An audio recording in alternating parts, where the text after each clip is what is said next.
it gets pretty expensive. This doesn't apply to dramatic works. Dramatic works meaning like Broadway plays, sort of thing. This only applies to the audio recording. It doesn't apply to visual, like a film, like a TV. And again, you can't change the basic melody or the fundamental character of the song. So this was pretty cool.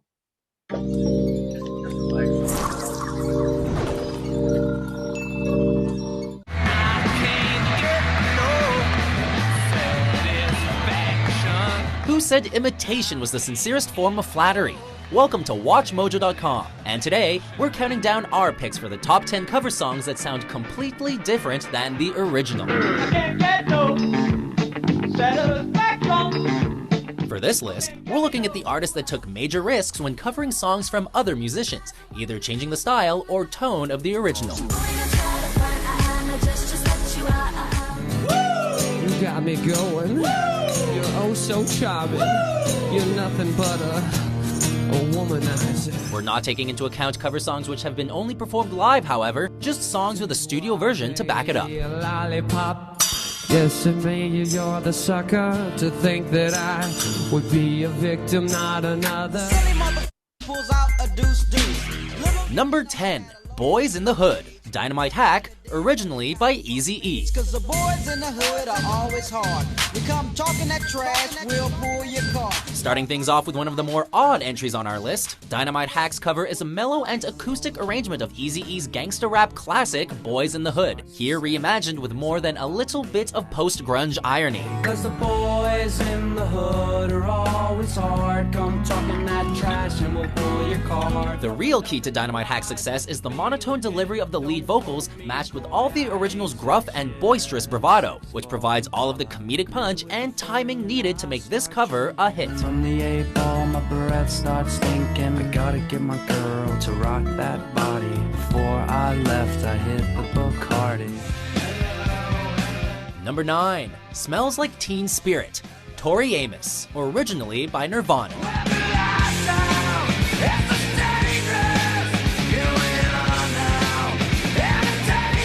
Stunning singer-songwriter Tori Amos is no stranger to releasing inventive, unique cover versions of artists as diverse as Eminem, R.E.M., and Slayer. Yet it's this 1992 version of Nirvana's Smells Like Teen Spirit that really strips down the original's arrangement and essence to its basic, memorable vocal melody. With the lights on, it's less dangerous. Here we are now, entertainers. Amos's passionate, sensual vocals are set on full display here, as is her evocative and haunting piano playing, which punches each chord with a charged, palpable energy. If intense headbanging and rough vocals aren't your scene, you just might enjoy this powerful rendition instead.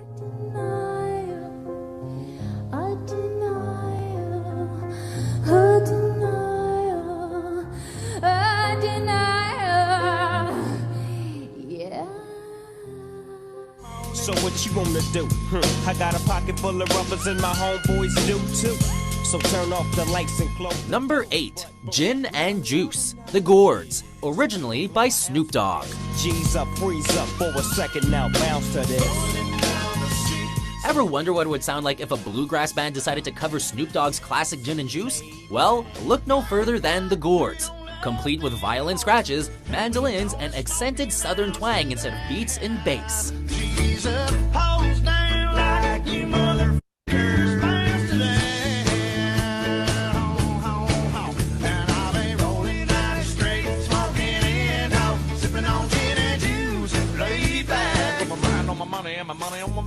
The Gourds don't stray far at all from their musical roots, instead adopting the original's lyrics into their own upbeat musical arrangements, which fit in just fine with their swinging country roots rock, eventually reaching the ears of Snoop D-O-double-G himself, who gave the Gourds cover his seal of approval shortly after this version was originally released.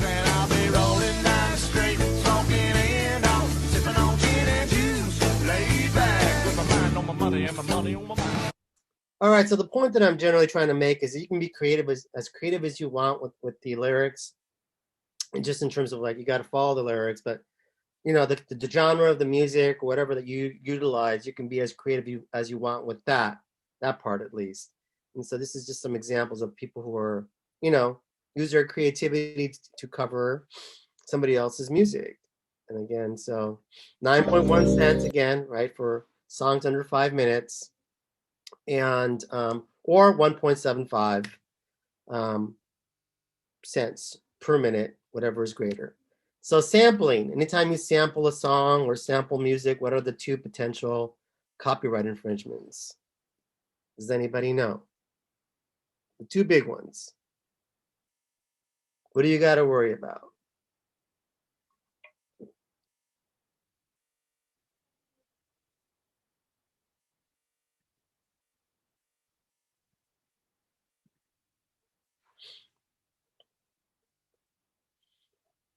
Partially true, Natalie. The amount of the song used, but as long as you give permission, you're fine. So the two big potential copyright infringements is one, centering kind of what Natalie was saying on the master recording, right? That's one potential infringement. And the other potential infringement is on the composition being the actual lyrics or the songs. The master recording being the lyrics and whoever sang the song. Two potential infringements that you have there. One that centers on the publisher and one that centers on the artist and the publisher. Any questions on mashup? Do you still need permission from a publisher when you're doing a strings of mashups? Which used to be a thing on social media. I don't know if there's still a thing.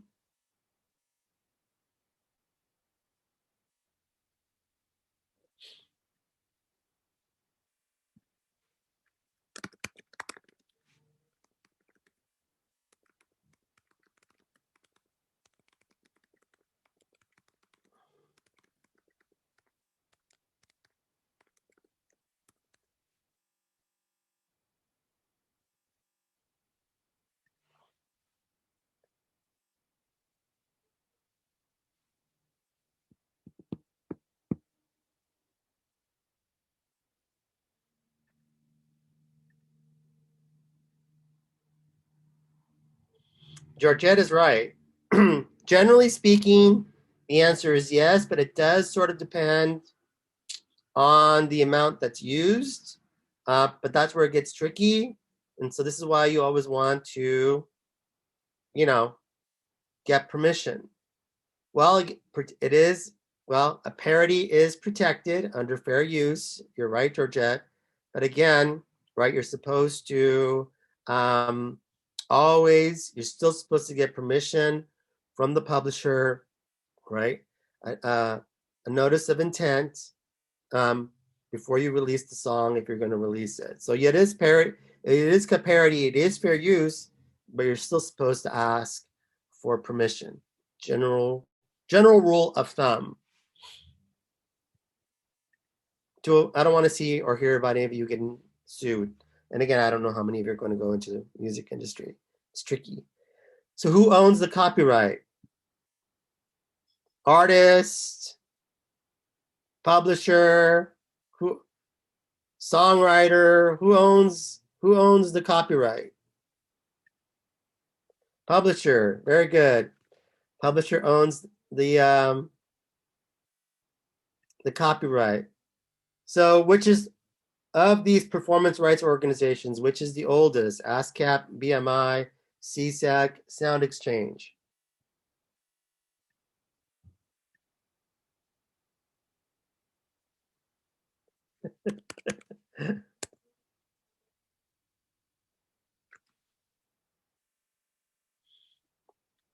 You're right.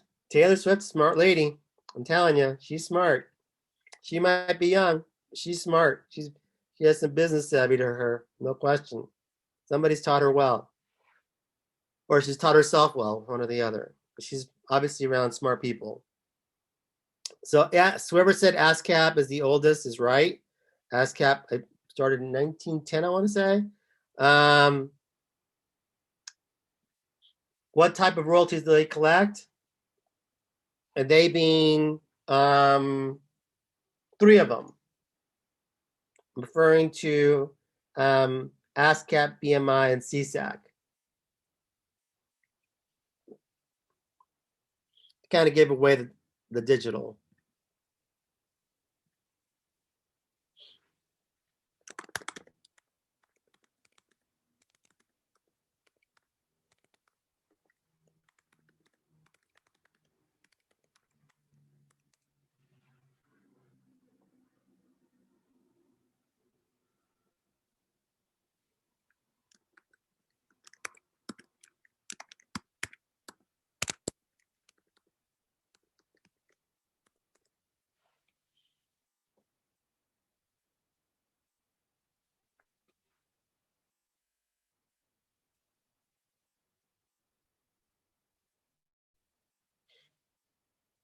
Anybody remember what kind of royalties they collect?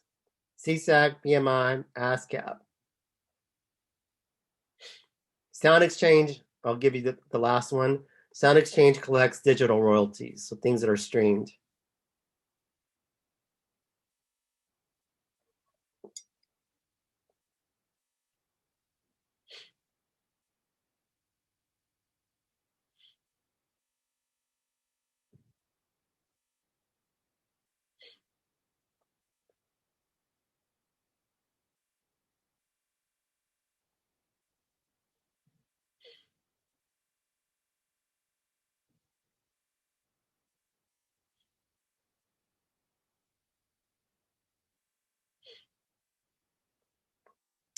Sound Exchange does music streaming, Georgette.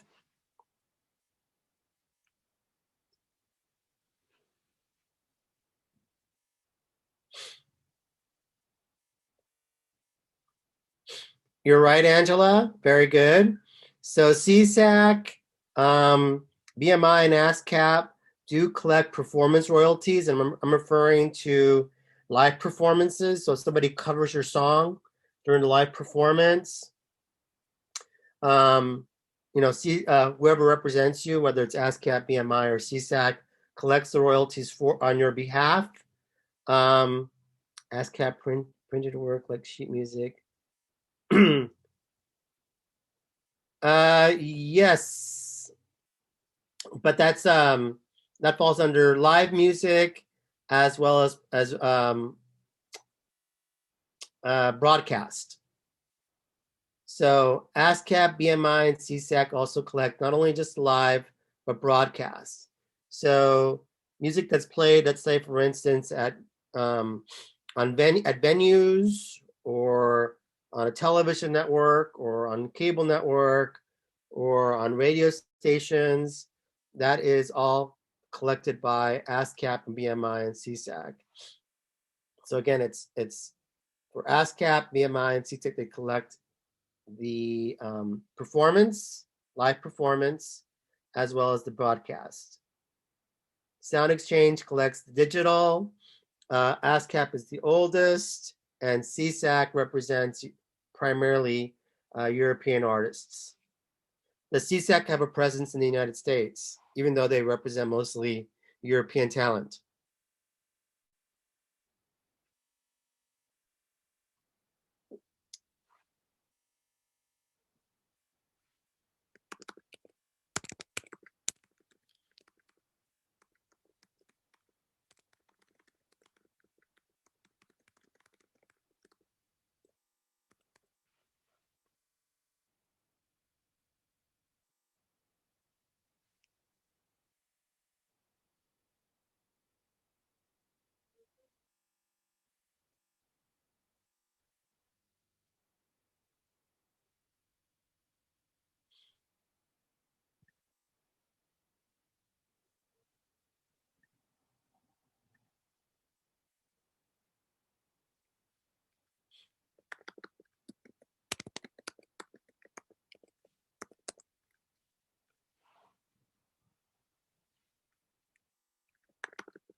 Yes, very good. Okay. So moving on to international copyrights. So Victor Hugo, I don't know if anybody's ever heard of that name. Famous, I believe he was a famous author. think he wrote Les Miserables, if I remember correctly. Somebody wants to check that, perhaps. But anyways, he is the person that led the charge for international copyrights. He's the one that essentially helped to develop the Berne Convention. So the Berne Convention is essentially a convention where all these different countries from all around the world met. They agreed on having some sort of international agreement when it comes to copyrights. Unfortunately, the United States was kind of late to the party when it comes to signing this agreement. Yes, I was right. Thank you. Les Miserables. So basically, whatever country signs this agreement, this copyright agreement, basically means that they have to provide copyright protection for a certain period of time, a bare minimum. So, for instance, here in the United States, right, for at least for an individual, our copyright is lifetime plus 70 years, right? That's our copyright for our own citizens here in the United States. But in other parts of the world, they may have a copyright that's far shorter than lifetime plus 70 years. It just really depends. But at the very least, the Berne Convention, which is not, by the way, not signed by every country around the world. It's signed by, I forgot what the number of countries that signed it. I want to say 180 something or something like that. So at least it means that your content, your product, has some copyright protection. Unfortunately, in lots of places around the world, even the ones that signed this agreement, their copyright protection laws are not very stringent, and so they don't really provide a lot of protection for artists outside of certain countries. So the copyright begins when the work is in its first fixed tangible medium. So unlike in the United States, where we kind of have a different copyright for corporate, right? It's 120 years, right? From first created, or 95 years from first published, whatever's first. They don't really necessarily have that distinction in other parts of the country, in other parts of the world, I should say. So formal registration is not required for someone to be a copyright holder. So once the country has signed this agreement, you don't need to go to, you as the copyright holder don't have to go to France or England or Spain or Portugal or wherever and sign something with their copyright office. It's kind of understood that your content has a copyright protection in that particular country. Does that make sense?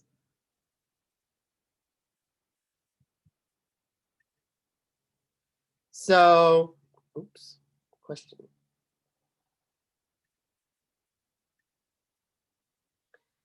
So copyright owners must, ownership must last no less than the lifetime plus 50 years. That is the minimum. If you sign the agreement, that is the minimum amount. But please note, this is where people get tricked by my question, even though in the capstone class, I'm not really trying to trick you with my what questions. But where it's very different is with filmed works. So for film, right, it's only 50 years. In a lot of countries that signed this agreement, that's it. Unlike here, where it's a Disney movie, let's say it's generally speaking 95 years from first publication, right? In other parts of the world, it's just 50 years. For film.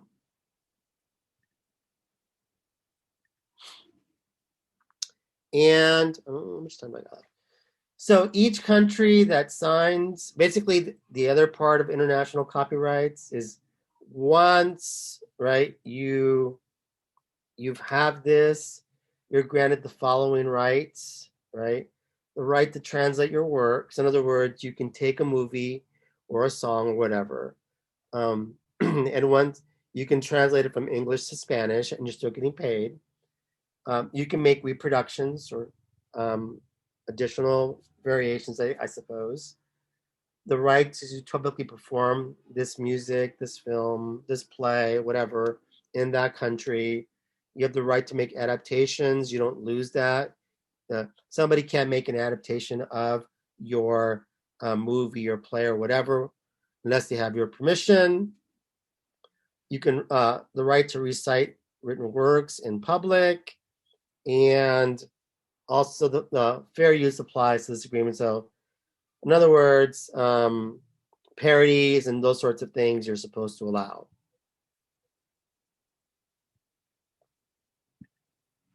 And this is the last thing I'm going to talk about because it's 1241 or 1243.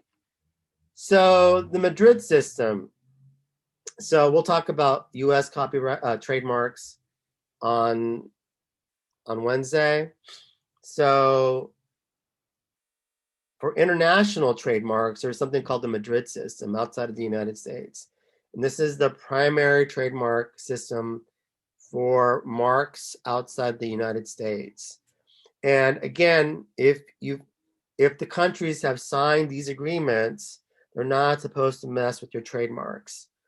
I'm not really quite sure if China has messed or signed this agreement, because oftentimes I've heard that China doesn't do a really good job of protecting trademarks as well as copyrights, and so sometimes they'll steal our trademarks and use our trademarks, U.S. trademarks, and use them in China. And so China's a little bit, from what I've heard, again, a little bit like the Wild Wild West when it comes to copyrights and trademarks. And again, I'm not 100% sure if they signed this agreement. I believe they have. Anyways, the whole point of the Madrid system is that for the person that owns the trademark, again, if that country has signed this agreement, you don't have to go into that country and go into their trademark office and register your marks. It's supposed to be understood, if they signed this agreement, that your marks are not going to be stolen in that particular country.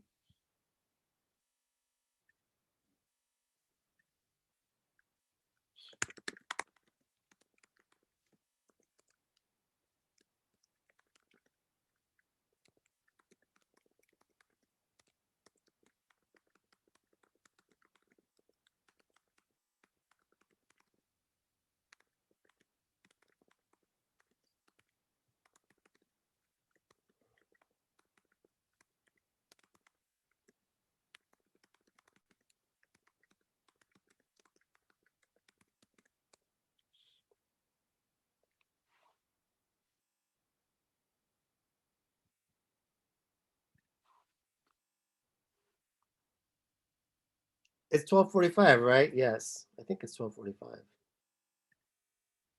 All right, so I think it's 12:45. So class is over. I'll send you my recording. What else was I going to say? I'll see you next week. We are behind, but we're going to start catching up. Any last questions on the case studies? Any last questions on the group project?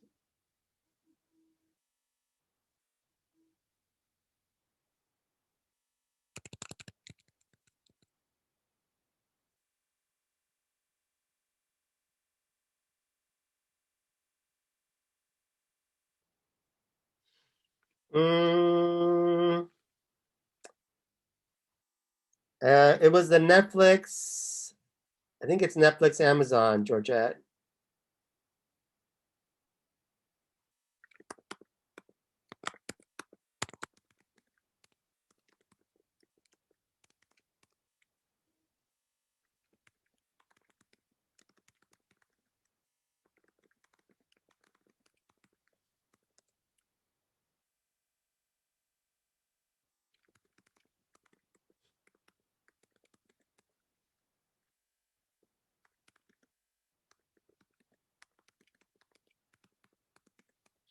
You had two choices.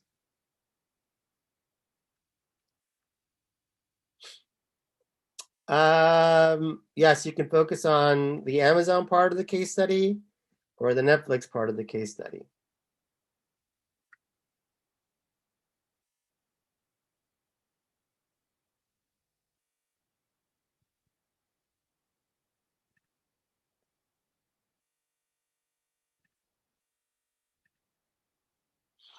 Any questions regarding the group project? Please delegate the work accordingly.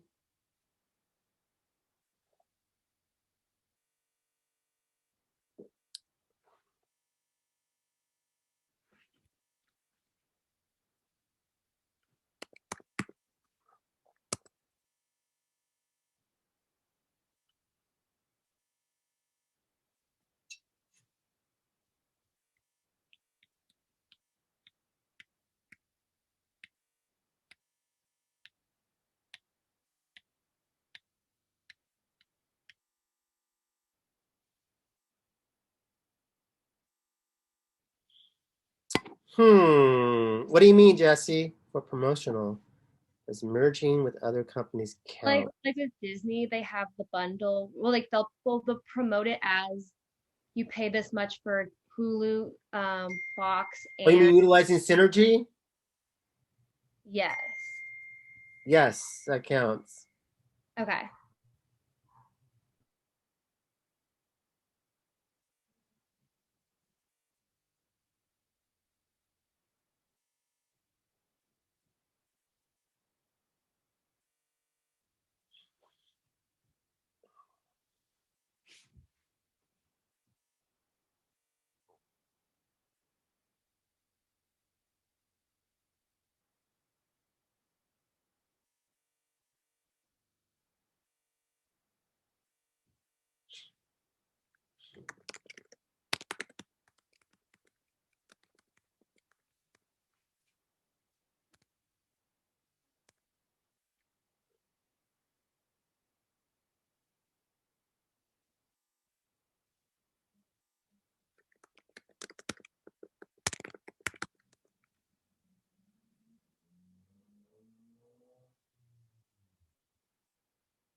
You don't need to cite your work for the case studies. It's a good habit, but you don't need to do it. But that being said, for the group project, yes, you do want to cite.